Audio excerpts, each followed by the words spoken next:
அந்த சந்திப்பை ஏன் சார் எடப்பாடியார் மறைச்சாரு? கூட்டணினா இங்கேயே சொல்லிட்டு போலாம, ஏர்போர்ட்லயே இல்ல டெல்லி ஏர்போர்ட்ல சொல்லாம, ஏன் நடுவுல கேட்கும் போது சொல்லாம, ஏன் மறைச்சீங்க, ஏன் ரகசியமா நடத்துனீங்க? சார் நான் என்ன சொல்றேன், அது அறிவிக்க வேண்டிய அவர் ஆரம்பத்துல சொல்றாரு. மடியில கனம் உங்களுக்கு ஏன் சார் வழியில பயம்?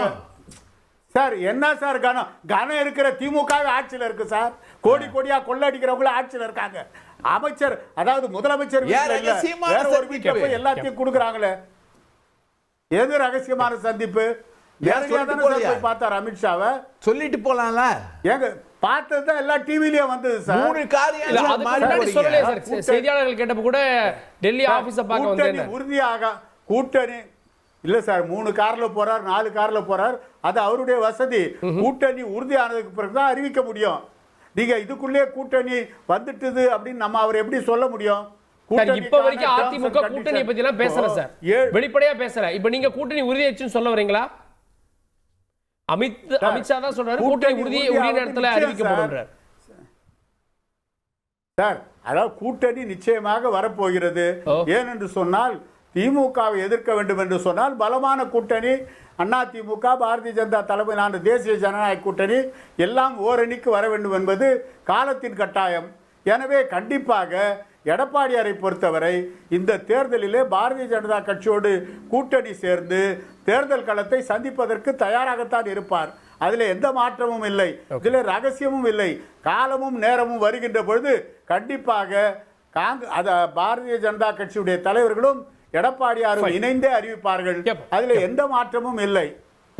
காலம் கணிஞ்சிச்சான்னு கேப்போ திரு புதுக்கோட்டை சீனிவாசன், இபிஎஸ் சந்திக்கிறார் பிரதமரை வரவேற்கக்கூடிய நிகழ்ச்சியில அப்படின்ற கேள்வியோடு ஓபிஎஸ்க்கு அனுமதி கொடுத்திருக்காங்க அப்படின்றதையும் சேர்த்து பார்க்கணுமா? பாஜக இதுல ஏதோ கணக்கு போடுது. தந்தி ஆயுத எழுத்து அவைக்கும் நெறியாளர் உள்ளிட்ட பார்வையாளர் அனைவருக்கும் பணிவான வணக்கம். அதாவது சார், பிரகாஷ் சார் சொன்னார் பாருங்க, பணிந்து போயிட்டாங்க, பயந்து போயிட்டாங்க, ரகசியமா போயிட்டாங்க. அதெல்லாம் ஒரு அரசியலுக்காக ஒரு பழிய சொல்றாங்க. அண்ணா திராவிட முன்னேற்ற கழகம் இன்றைக்கு திமுக செய்ய முடியாத 4 ஆண்டுகளில் திமுக மக்களுக்கு இந்த நலத்திட்டங்களை தவிர, ஒரு குறிப்பிட்ட நலத்திட்டங்களை தவிர மாநில உரிமைகளுக்கு எந்த விதமான நடவடிக்கையும் எடுக்காத ஒரு திமுகவை எதிர்பார்க்காமல் இன்றைக்கு களத்தில் அதிமுக சந்திக்கிற நோக்கத்துக்காக தான் உள்துறை அமைச்சரை கடந்த மாதங்கள்ல சந்திச்சாங்க. கடந்த நாட்கள்ல இப்ப பிரதமரை சந்திக்கிறது ஒரு முன்னாள் முதலமைச்சரா, ஒரு அதிமுகவினுடைய தலைவரா, எதிர்கட்சி தலைவரா போய் பிரதமருக்கு தேதி நேரம் கேட்டு பார்க்க போறாங்க. அப்ப தமிழர்களுக்கான நலன், தமிழக உரிமை, இது சம்பந்தமாக அதிமுக பிரதமர்கிட்ட கோரிக்கை வைப்பாங்க. கூட்டணி பேச மாட்டாங்களா அப்படின்னு கேட்டீங்கன்னா பேசுவாங்க, பேசாம இருக்க போறது இல்லை. ஆனா அதிமுகவிற்குன்ற ஒரு செயல் திட்டம் இருக்குது, தேர்தல்ல ஒரு கணக்கீடு இருக்குது. அப்ப அந்த கணக்கீடெல்லாம் சரியா வந்தாதான், அதாவது பொண்ணு மாப்பிள்ளை பார்த்து எல்லாம் பிக்ஸ் ஆனதுக்கு பிறகுதான் பத்திரிக்கை அடிப்பாங்க. அதுக்கு முன்னாடியே ஏன் பயந்துகிட்டு போறாரு, ஒரு 3 கார்ல போனாரு, ஏன் செய்தியாளர்கிட்ட சொல்லல? ஏங்க ஒரு அரசியல் கட்சி கூட்டணி பேசி அது பிக்ஸ் ஆனாதான் அந்த கருத்தை செய்தியாளர்கிட்ட சொல்லுவாங்க. முதல்ல ஒரு தொண்டர்கள், அதிமுக ஒரு கோடிக்கணக்கான தொண்டர்களை கொண்ட ஒரு இயக்கம், தொண்டர்களுடைய அந்த விருப்பங்களை ஆராயணும். மக்களுடைய விருப்பங்கள், எந்த கூட்டணி அமைத்தால் மக்கள் ஆசி வழங்குவாங்க. கூட்டணி இறுதியா அப்படின்றதெல்லாம் அது இப்போதைக்கு சீட்டு கன்ஃபார்ம் ஆகிற வரைக்கும் தெரியாது. ஆனா யாரை சந்திக்க போறாரு அப்படின்ற தெரிஞ்சுதானே சார் செய்தியாளர்கள் கேள்வி எழுப்புறாங்க. இல்ல, அதை சந்திக்கிறது ஏன் மறைக்கணும்ன்றதுதான் அந்த சந்திப்பு எதற்காக நடந்துச்சோன்ற நோக்கமும் கேள்வி ஆகுது. இல்ல, மறைக்கிற நோக்கம் நிச்சயமா இருக்காது. என்னன்னா, உள்துறை அமைச்சரை சந்திக்கிறேன்னு சொல்லிட்டு போய் நேரம் கிடைக்காம திரும்பினா அதற்கு வேற ஒரு யூகம் கிளம்பும். புறக்கணிச்சுட்டாங்க உள்துறை அமைச்சர், அந்த மாதிரி ஒரு செய்தியை பரப்புறதுல யாருக்கு எந்த நன்மையும் இல்லை. ஒரு கட்சி, ஒரு புரட்சி தலைவர், புரட்சி தலைவிக்கு பிறகு இன்றைக்கு ஒரு கட்சியை நேர்த்தியா கொண்டு போறதுதான் முக்கியம்.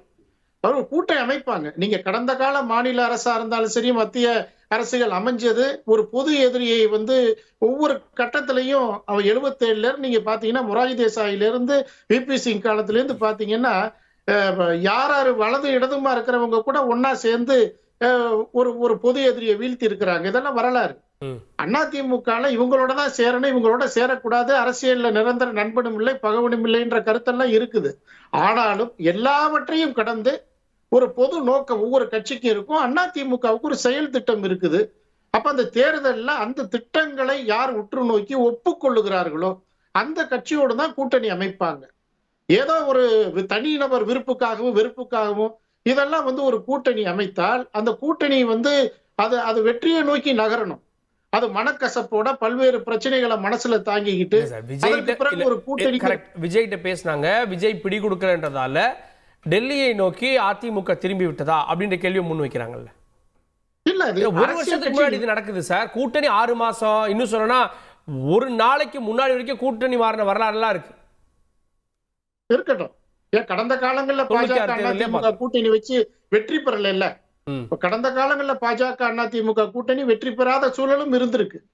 அப்ப எங்க நடந்தது தவறு, எந்த இடத்துல நமக்கு சரியா இருக்கும்னு ஆய்வு செய்ய வேண்டியது ஒரு கட்சி தலைவருடைய பொறுப்பு இல்லையா?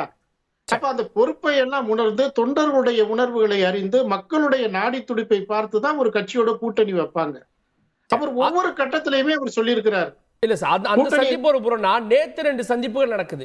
இதுவும் கூட்டணியை நோக்கி அதிமுக நகர்ந்துருச்சு அப்படின்னு உறுதிப்படுத்தலையா? CV சண்முகம் சந்திச்சுதான் வரக்கூடிய செய்திகள். இதுக்கிடையில நிர்மலா சீதாராமன் அவர்களை தம்பிதுரை சந்திச்சார் அப்படின்னு அவங்க ஏதோ ஒரு மெசேஜ் சொல்றாங்களோ? இல்ல, அதாவது யாரு பார்த்தாலும் அண்ணன் தம்பிதுரை பார்த்தாலும் சரி, அண்ணன் செங்கோட்டையன் பார்த்தாலும் சரி, அதிமுகவுடைய முகமா தான் பாக்குறாங்க. அது சொந்த கருத்துக்களா இருக்கலாம், பல்வேறு பிரச்சனைகளை தொகுதி சார்ந்து பேசுவாங்க. அது ஏதாவது ஒரு தேவை கருதி போயிருப்பாங்க. அதெல்லாம் ஒரு அவங்களும் வெளிப்படையா இதற்காகத்தான் நான் போனேன் அப்படின்னு எந்த இடத்துலயும் அவங்க செய்தியாளர்கள்ட்ட கருத்தை வைக்கல. அப்ப ஒரு யூகத்துக்கு மதிப்பு கொடுத்து அதற்கு முக்கியத்துவம் கொடுத்து அவங்க போய் பார்த்துட்டாங்க, அதனால பின்னடைவு, அதுக்கெல்லாம் வேலையே இல்லை. அதாவது ஆய்வு செய்யறாங்க.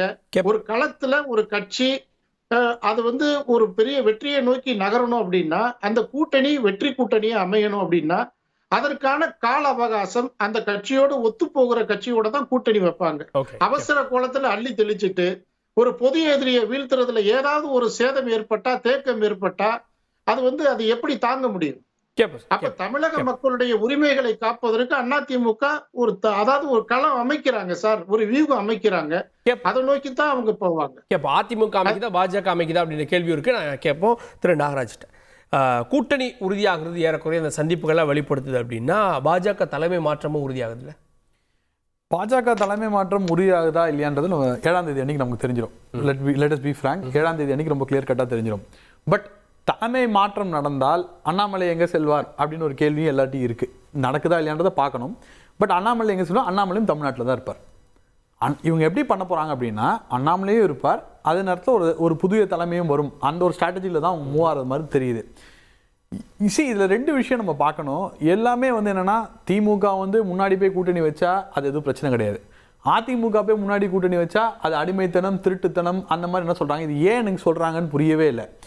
அதிமுக என்ன பண்ணுறாங்க, டிஃபிட் டிஎம்கேன்னு ஒரு ஸ்ட்ராட்டஜிக்கு வராங்க. திமுகவை தோற்கடிக்க வேண்டும். இங்கே திமுகவை தோற்கடிக்க வேண்டும் என்னென்ன கட்சிகள்லாம் இருக்குது அப்படின்றத பார்க்குறாங்க. அப்போ பார்க்கும்போது முதல்ல அவங்க சரி பண்ண வேண்டிய இடம் மத்திய தலைமை தான், பாஜக தான். அவங்க அவங்களோட ஃபர்ஸ்ட் சாய்ஸா பாஜக இருக்காங்க. என்ன ரீசன் அப்படின்னா, ஃபர்ஸ்ட் சாய்ஸா விஜய் இருந்தாரு, விஜய் ஒர்க் அவுட் ஆகலன்னு இல்ல நான் ரொம்ப 3 மாசத்துக்கு முன்னாடி வரைக்கும் பாஜகவோட கூட்டணி இல்லைன்னு சொல்லிட்டு இருந்தாரு. இல்லைங்க, அவர் சொல்லிட்டு தாங்க இருந்தாரு. அவர் ஆஸ் அ கட்சி இன்னுமே விஜய்க்கு நம்ம நோன்னு சொல்ல முடியாது. நாளைக்கு கடைசியில் மெகா கூட்டணி வந்தா என்ன பண்ணுவீங்க? இந்தியா அலையன்ஸ் மாதிரி நாளைக்கு விஜய், சீமான், பாஜக எல்லாரும் உண்ணா வந்தா என்ன பண்ணுவீங்க? திமுக தோற்கடிக்க வேண்டும். சீட்டு வேணும் சார், 234 தான். அது அவங்க சார், அதை பத்தி நீங்க ஏன் சார் கவலைப்படுறீங்க? அவங்க அகாமடேட் பண்ணுவாங்க சார். சார், டிஃபீட் டிஎம்கேன்னு ஒரு கான்செப்ட் வருது சார். அந்த கான்செப்ட்ல எந்தெந்த கட்சிகளை உள்ள சேர்க்க முடியுமோ அவ்வளவு கட்சிகளை உள்ள சேர்க்கணும்னு பாக்குறாங்க சார். இதுல அவ்வளவுதான் சார். ரொம்ப சிம்பிளா சொல்ல போனா அவ்வளவுதான். அது இல்ல, அது யாரு உருவாக்குற? ஏடிஎம்கே உருவாக்குதா, பிஜேபி உருவாக்குதா? 2 பேரும் சேர்ந்து உருவாக்குறாங்க சார். ஏடிஎம்கே மட்டும் உருவாக்கல, ஏடிஎம்கேவும் பாஜகவும் சேர்ந்து உருவாக்குகிறது இந்த கூட்டணியை. ஏன் இந்த கூட்டணியை உருவாக்குறாங்க? அதிமுகவுக்கு ஒரு குறை இருந்தது. இவங்களால நமக்கு வாக்கு வரல தொடர்ந்து சொல்லிக்கிட்டே இருந்தாங்க. ஆனால் 2024 தேர்தலோட ரிசல்ட் பார்க்கும்போது அது மாதிரி இன்னும் அவங்களுக்கு ஓட்டு குறைஞ்சது தவிர ஏறல. 21லேருந்து கம்பேர் பண்ணும்போது 24 அந்த ஓட்டை குறைச்சி தான் அவங்களுக்கு வாங்கியிருக்காங்க தவிர ஏற்றி வாங்கலை. அதாவது ஒரு ஸ்ப்ளெண்டட் பர்ஃபார்மன்ஸ் பண்ணுறதோ, ஒரு தனியாக 2 சீட்டோ 3 சீட் கன்வெர்ட் பண்ணுறதோ, அதான் எதுவுமே பண்ணவே முடியல. அதாவது கூட்டணி இல்லாமல் அவங்க நவரவே முடியல.